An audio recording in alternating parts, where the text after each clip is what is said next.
effect to beta 1. So we're basically creating a new regression line that has the same form, but both the intercept is shifted by beta 2 and the slope is shifted by beta 3. And that's shift in slope is what we call the interaction. I will be honest with you that many senior investigators glaze over when we start talking about interaction, so I know it's not a really easy concept to absorb, so I want you to all be comfortable with what that means, because we frequently do have to deal with interactions in our data, particularly sex interactions. Everybody clear on what that is telling us? Now, the other way, if you don't like looking at graphs, you can do is add a regression term. So in both SAS and R, we add an interaction term using colon notation. So this tells the software to create an interaction between sex and age. Run the regression, and you can see this is the beta associated with sex, and it says that the intercept goes up 9 centimeters, and that's pretty much what we saw back here. With the change away from stepwise and forward and backward and all of that, how you check for interactions, does that change now? No. You used to add those in or take them out? Yeah, so now we're still doing it, but we're doing it more guided by clinical judgment and exploratory analysis, rather than letting the automated procedure. Now, when I used to do this as a half-day workshop, and when I did it, I actually had an example I ran where I created synthetic data. I created a couple hundred data sets, and then I created a Y variable using a linear model with some random Gaussian noise, and 9% of the time it identified the correct variables, even when I created it. So that's the problem. That's why it's fallen out of favor, is it is objective, it is reproducible. Oh yeah, I follow, I guess, that piece. I wasn't sure then when we have these interactions, which are important to include, how we decide to include them. Yeah. So again, it's going to be guided by the biology. In children, especially growth, I have reasons to think So you know that there's clinically a difference, you would include it, but if you aren't sure, you could run it and see if it changes. Yeah. And then if it doesn't seem to be significant, just take it. That's right. So it said, I did my bivariate screen. Okay, so you would do instead of doing those steps, you would do the regular. Yeah. And then you afterwards kind of say, well, here's a few other ones to consider to see what it does. Yeah, so I choose my obligate predictors based on biology and previous literature. Then I do some exploratory analysis and decide my final model. Sorry, does that answer? Yes, thank you. So in this case, we see that the intercept goes up in females, but the slope of the age relationship actually goes down, and that's what we were just seeing in the graph. Now, it can even, and you can see here, by including this interaction term, I've improved my model fit in that the explained variation has gone from 79% to 87%. Now, even more confusing is when interactions, it's easy to understand the sex-age interaction. It's just, is the slope of the age relationship different by sex? It's a little bit harder when you have two numeric variables, and so I just want to explain what that interaction means. So let's say we were worried about an age-weight interaction. Well, one way to visualize this is to divide age into categories. So here I split it into tertiles, and you can see that the slope of the height-age relationship does seem to change as they get heavier. And so, and equivalently, the slope of the height-weight relationship seems to change as they get older. That's what this graph is telling us. But an easier way to do it is to just add the interaction term. I happen to like graphs. I like visualizing data, so I usually create an interaction plot. But add it and see. And it turns out there is a statistically significant interaction, but in this case, it adds almost nothing to the explanatory power. It's a very tiny effect. I probably will not include that in my final model. So that's bivariate screening. And it's really usually the little gray cells. So how does that change when you write up? So if we did a study and we tested all these different things and we didn't like them or we did like them, before with the stepwise and whatnot, it was a lot easier to explain, well, we added and it didn't make a difference, we took it out and we carried forward with the steps. How do you have a longer method section? No, you say the obligate predictors based on previous literature were, and then our exploratory, bivariate screening led to the following. That's all we say. And that's where the reviewer... And so someone would read that and assume that you did the right job of checking? Yeah. Yes, there's many assumptions like that get made. Or a reviewer got out of bed on the wrong side of the bed and will say, do the automated variable selection. This sounds like cherry picking. Yeah. But the standards are changing. It's a big debate, I should say. And in the end here, I want to make the point that we come back to our question of, are these improvements making our model any more clinically useful. And so you tell me, is predicted height with a mean absolute error of 5 centimeters clinically useful? Lex is very convinced on this point, and you're right. And so in the end, The kid is could be 10 centimeters shorter or taller. Yeah, That's not useful to me. you're absolutely right. And so I'm telling you this again, so when you speak to a statistical consultant, they say, oh yeah, but the p-value is less than this. That's not the question. Okay, the question is this clinically meaningful? There's one other test that you will see in the literature that you should understand, also based on sums of squares. It's called a Wald test. It's called the likelihood ratio test. The Wald test measures the impact of a single parameter, tests the null hypothesis that beta equals 0.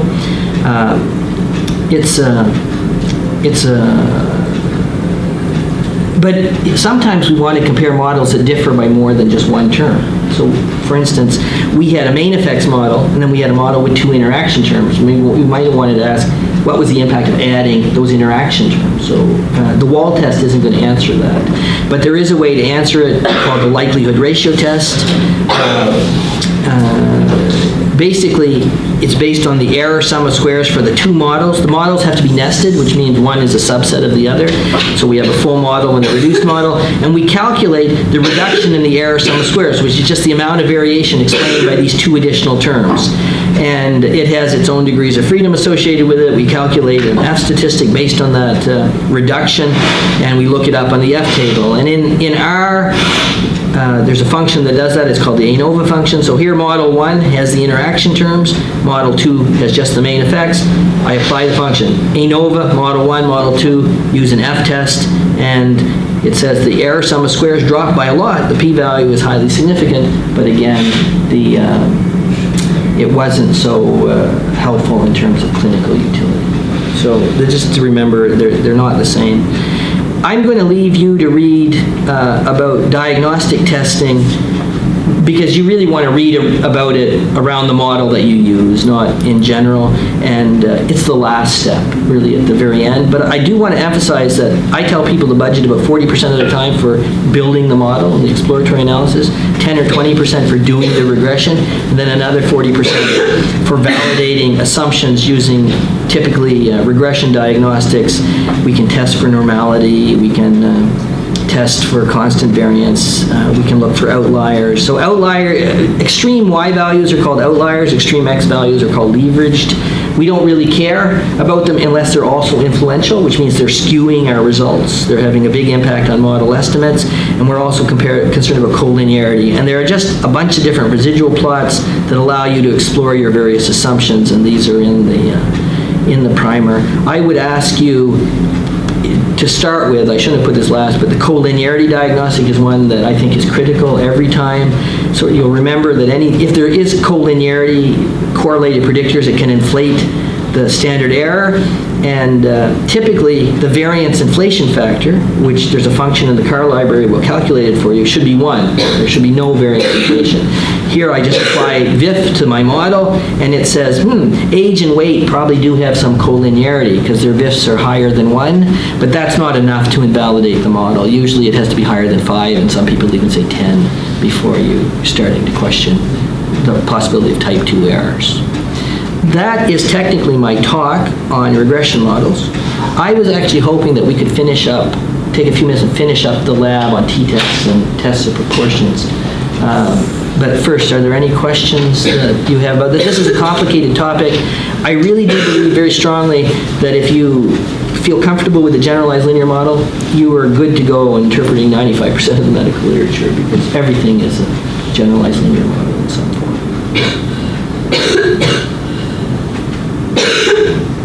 Is that clear? Or is that too complicated? It is a big subject, as obviously. It requires some more. I think we're gonna have to go through it again. I mean, you did just kind of cover 2 statistics courses. In 3 hours. Yeah. Yes, But I you're know. smart. Oh, no. But you did it very, at a very reasonable level, but it's very reasonable, too, that they might need a little soaking. No, Sponges need to absorb. I understand. It's, some of these things I wrestle with for a long time. And some of the things you'll find that I have a slightly different approach because I lay in bed for 3 days trying to figure it out. And, now I have a different understanding. And it does take that, but this is an approach that we've distilled over years, a lot of back and forth between Celia and me to try to come up, to try to make our explanation as clear as possible and as useful as possible. We are very open to suggestions if something isn't clear or if you've experienced a better explanation, please share it. These are our dogs. What are their names? So these, this is Whimsy and Nanook. Whimsy is no longer with us. He's been replaced by Keena. And Nanook, sadly, is... Well, can't be replaced. Nanook has just been diagnosed with a very aggressive lymphoma. And I cannot believe this, but they were actually proposing quadruple IV chemotherapy every week for 6 months to buy them another 6 months. I wouldn't do that to myself. In any case, But I think the main thing is that on Friday you're going to practice. Yes. Which is going to help consolidate. yeah. Yeah, I think that's important. And I'm the optimist, right? but I think the other thing that's important is that the primer is there. And really, there's nothing that I said that isn't in the primer. I'm a bit embarrassed about that, but that was deliberate so that you can go back to that and refer to it. And you will see, some of you, well, we'll talk about it in a minute, but you will see the primer walks a very delicate line of trying to balance short descriptions with useful descriptions. And if we've failed on that, please tell me. So what I thought we would do, and it won't take long, is if we went back to our lab, which one is it? Oh, sorry.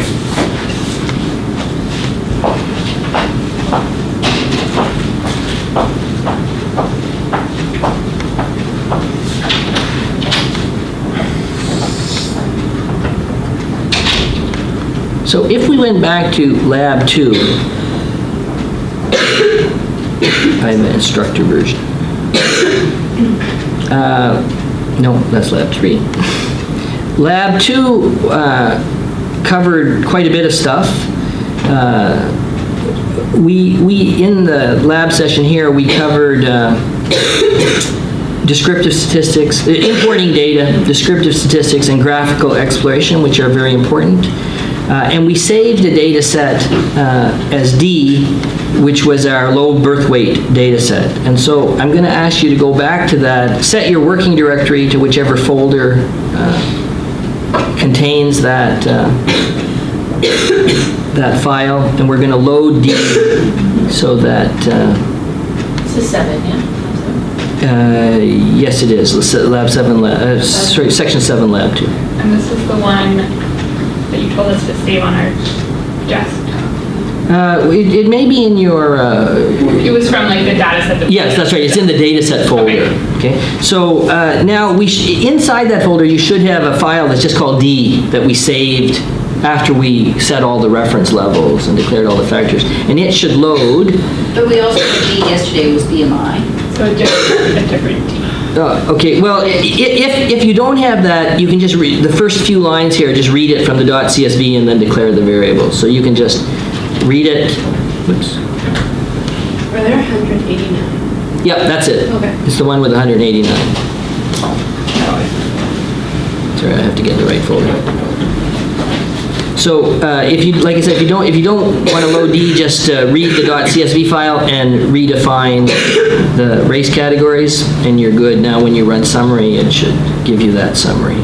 And you can see all we've done is we've defined white race as our reference category, and really that's about it. So we did descriptive statistics. We sort of ran out of time at the end, which was fine. It was. I'd rather not rush these things. But down around line 200, we got to comparing means. So everybody found that. Your line numbering will be a little bit different than mine. Everybody. 185. 185, okay, thanks. So everybody found that, and you'll remember we've talked about t-test. The t-test uses the formula notation, the same as plot and the statistical modeling functions. And in this case, if we don't specify any other options, this is a Welch test, which is a two-sample, two-sided test where the variances are not assumed to be equal in the two groups. So that's kind of the standard t-test. And this is the result that you should get, where group 1 is our reference or white newborn category, group 0, and the other group is the non-white babies. Now you will see that if you look at the help for t-test, that there are quite a few options. All of these are options to t-test. The important ones to know about are, what if we want to do a one-sided test? So the one-sided test is where we know which direction the change is going to be in. So in this case, let's say we know that white babies are going to be heavier because there have been 10 previous studies. Then we might do a one-sided, one-tailed test where our alternate hypothesis is assuming that group 1 is greater than group 2. So in this case, white is greater than non-white. So when we run that test, we get the same means, we get the same t-statistic, but our p-value and our 95% confidence interval are different because we've made different assumptions. So the reason for showing you that is that I don't want to encourage people to do one-sided tests, but just to be clear that you have to ask for the appropriate test for your purposes because the results will be different. The Mann-Whitney test, anybody remember what the Mann-Whitney test or the Wilcoxon rank sum test is for? It's the t-test when your groups are not normally distributed. Actually, it's the t-test when you don't feel comfortable assuming the means are normally distributed. Because remember, that's the assumption we're making under the central limit theorem. And so it's a fair question, though. When would we not feel comfortable that our means are normally distributed?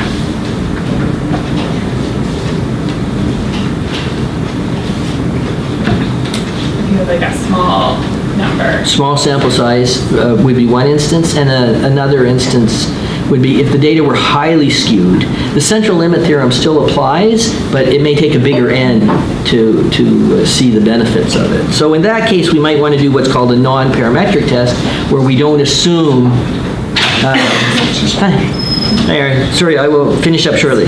Where we don't assume a normal distribution. So the syntax is the same. You can do the two-sample test or the two-tail test or the one-tail test, and again, you get different p-values. And just appreciate that the p-values are different, that making the assumption of normality does have a difference on your result. Now, in the primer, in the original version, there was no section on ANOVA, which is the procedure, or analysis of variance, which is the procedure that we use when we're comparing more than two groups. And I have added a section on ANOVA. So you may have missed it if you read it early on, but it's been there for the last few days. It's very hard to take a topic that people write books on and chapters on and reduce it to 2 paragraphs and still try to maintain some clarity. So if you have a chance to look at it and it could be improved, please tell me.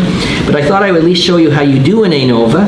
So here we're going to compare, instead of our race 2 variable, our race 3 variable, which had white, black, and other as 3 categories, and we're going to run an ANOVA, which is the AOV function. And you'll see in this case I've saved my result. Nothing happens, but I can ask for a summary of the ANOVA, and I get this is the summary, and what I'm most concerned about, there's an F statistic associated with it, and there's a p-value associated with it. And the thing I want you to understand here is this p-value is a test of the null hypothesis that the group means, that the 3 groups have the same mean. But in this case, we reject the null hypothesis because the p-value is less than 0.05. And what's that telling us?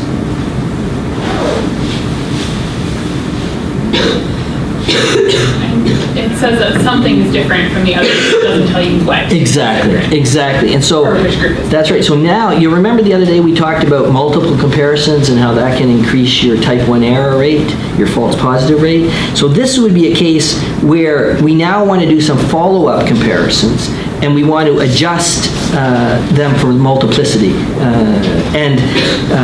There's a discussion of Tukey's honest significant difference test, which you can apply to that model we just fitted, and it gives you pairwise comparisons. And basically what it's telling us is that the black newborns differ from the white newborns.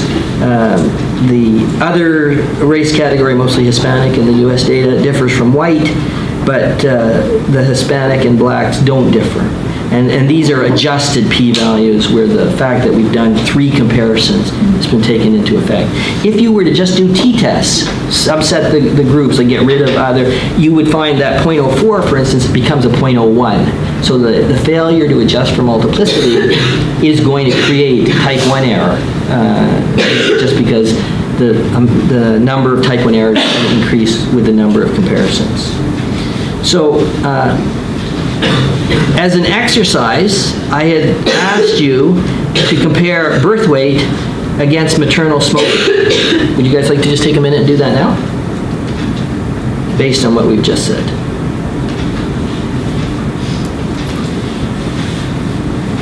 And you don't need to do the non-parametric, let's just do the t-tests.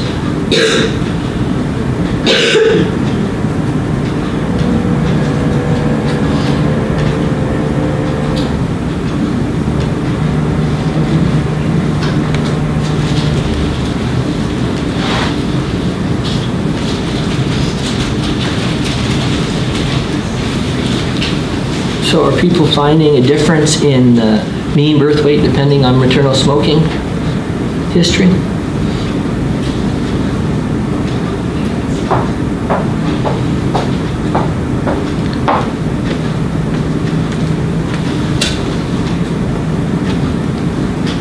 So are you seeing that?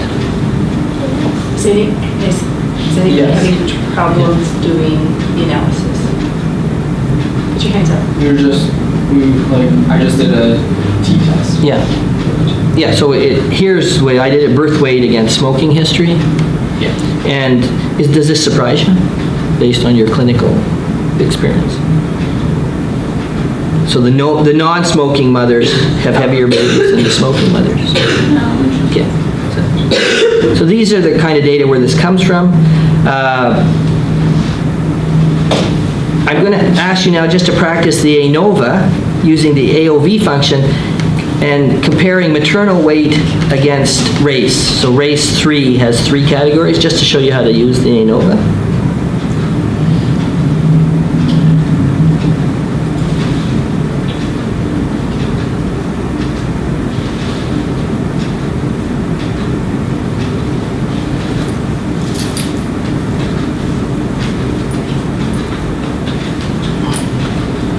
So remember the ANOVA, you can read the description in the primer in more detail, but the ANOVA really is just an extension of the t-test for when there are more than 2 categories.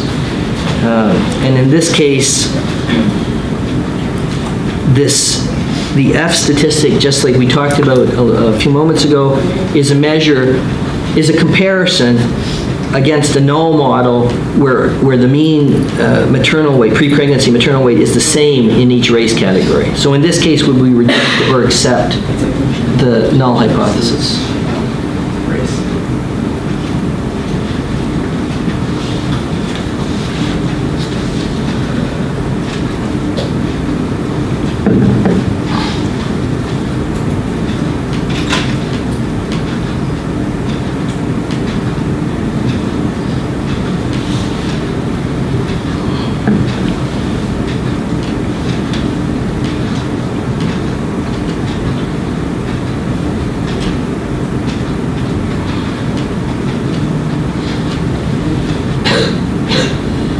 So we use the same formula notation, so we want to compare mean maternal weight by race, and we get our ANOVA table, which includes an F statistic and a p-value. Anyone want to interpret that p-value for me?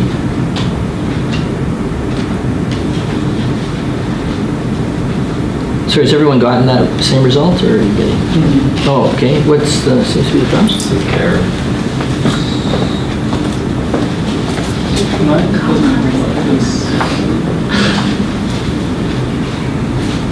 You got 80 table. Let's go.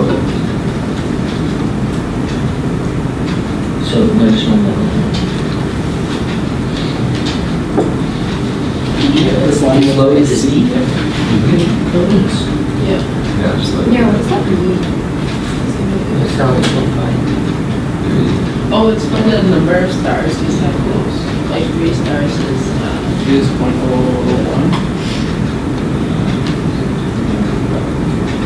is that redundant? Oh, I think it's because Dr. Sharma has like some round function. Yes, my Values. round's different, and I hide the asterisks. I like them. Oh, yeah. So anyone want to interpret that p-value for me?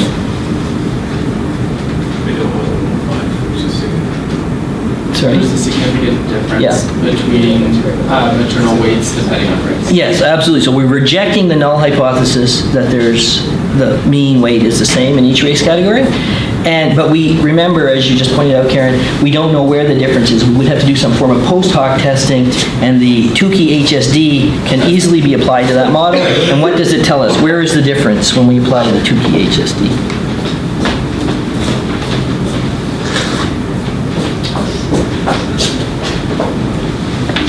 And does that surprise you? Other black is the largest difference, but there's still a small difference between other and Yeah, like. yeah, it's So a like trend. Hispanic people are small. Yeah, it's a trend. It's 0.06. I would have to comment on that, but it's not statistically significant, technically. So you couldn't call it more than a trend. So one more thing, and I know I want to let Aaron do his bit. You will recall that when we're comparing proportions, we can no longer use t-test to compare means. So what we have to do is create contingency tables. And so here is the code that we've seen before for creating a cross-tabulation or contingency table to count the low birth weight indicators versus the race category. And we've named it Table 6 so that we can work with it going forward. And one way we might want to work with it is calculating column or row percentages. So margin equals 2 tells me column percentages. And so now I get, you can see in the white babies, 23% of them have low birth weight. In the non-white babies, 39% of them have low birth weight. And that's a difference. We've previously looked at how you can express that as an odds ratio, but the question is this a statistically significant difference, or is it just a result of sampling variation? And so we've talked about today earlier about how a chi-square test tests for association between the row and the column variables, and we just take our table of counts, the contingency table, and we apply a chi-square test to it. So if you do that, what is that telling us? Our null hypothesis here is that there is no association between the row and the column variable. So how are you going to interpret this result at p equals 0.04? You would Sorry, what's that? You would reject that. That's right. There is an association. So there is, that's right. Really, that's all I wanted to talk about today, just to make sure we knew how to do t-tests and chi-square tests. On Friday, we're going to do a whole lab on statistical modeling, the regression models that we did today, which will make that more clear and flesh it out a bit. Aaron, thank you very much for allowing me to impose. So I appreciate it.